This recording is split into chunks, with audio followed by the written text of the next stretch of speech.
x는 마이너스 2보다 크거나 같고 3보다 작거나 같고 y는 마이너스 5보다 크거나 같고 2보다 작거나 같을 때 x 빼기 y의 값의 범위를 구하는 문제입니다. 그럼 이 x 빼기 y라고 하는 것은 말이에요. 우리가 가장 큰 값과 가장 작은 값을 찾아서 그 범위 안에 있다라고 볼 수 있는데 x 빼기 y의 값이 가장 커지려면 가장 큰 x에서 가장 작은 y를 뺐을 때 가장 큰 값이 나오겠죠. 따라서 가장 큰 3에서 가장 작은 마이너스 5를 뺐을 때의 값이 이 자리에 들어와야 합니다.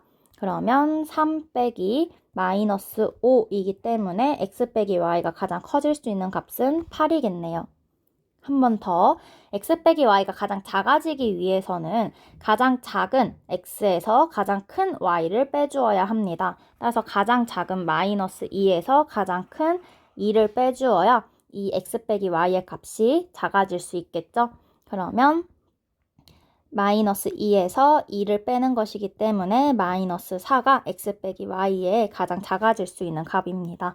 따라서 x 빼기 y는 마이너스 4보다 크거나 같고 8보다 작거나 같다라고 3번 이렇게 찾아줄 수 있겠죠. 이 문제를 이렇게 해결하는 게 만약에 헷갈린다면 이렇게 하는 방법도 있습니다. 지금 x는 마이너스 2보다 크거나 같고 3보다 작거나 같은 상태이고 우리가 마이너스 y를 생각해 본다면 이 마이너스 y는 부등호 방향이 바뀌면서 5보다 작거나 같고 마이너스 2보다 크거나 같은 거겠죠. 따라서 우리가 보기 편한 방법으로 마이너스 2보다 크거나 같고 5보다 작거나 같다라고 그 크기 순으로 적어줄 수 있습니다. 다시 적어보면 마이너스 y는 마이너스 2보다 크거나 같고 5보다 작거나 같다.